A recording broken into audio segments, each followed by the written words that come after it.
How to delete an Instagram account temporarily. Hello everyone. In this video, I will show you how to delete your Instagram account temporarily. First, navigate to the Instagram website on your web browser.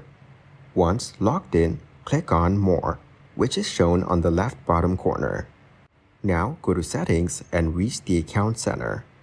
On the left panel, you will see the Personal Details option. Then click on it and select the Account Ownership and Control option. After that, choose the Deactivation or Deletion option and mark Delete Account.